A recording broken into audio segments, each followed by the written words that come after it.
use AI first yourself, because then you'll teach them how to do the work that you're teaching them, but with AI, right? And so the second is like just teaching them what you've learned.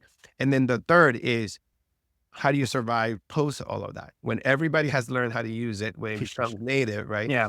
Then it's like, okay, so what is the next thing that we have to do? In a sea of automatically generated websites with 1,000 pages, right? And post every perfect amount of time, like every 13.5 hours, right? A post of varying length, and commenting across the system, right? How do we market in those days? We're still going to have businesses. We still have to, maybe it's not even, maybe we don't have businesses. I don't know, but still people are going to want to tell their story, right? Right. People might want to say, look, I want to tell you about my life with yoga, right? And I want to tell as many people about it. I have an important journey I went through, and I want to tell people to how to improve their lives. How do I get to them? How do I find them? Right? How do I develop? We always going to have challenges. Maybe in some crazy world, like we don't need money anymore, right? Mhm. But we still going to want to do something as humans, Right. and we're always going to need help. It's just the help that we're going to need might be different than what it looks like today.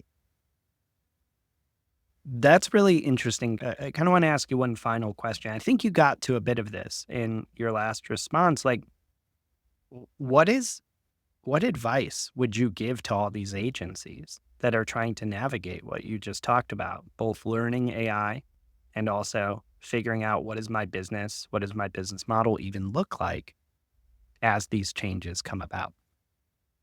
I will leave you with two drift principles, right?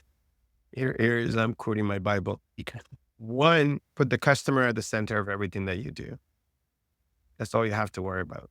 Hmm. And number two, be a curious learning machine, right? It's like, here I am, right? And I'm learning. I don't need to do this, but I have build a large language model, Sebastian Rashka, from scratch. So this morning, before this, right, I was reading how to put together. Finally, I'm in page 115. How to put a transformer block.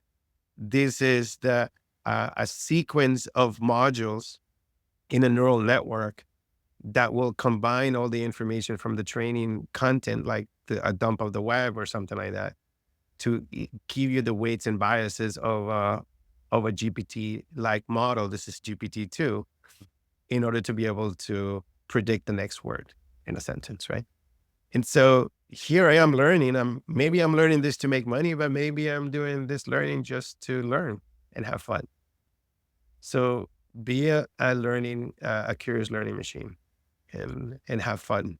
You know what? Why we have to be pessimists?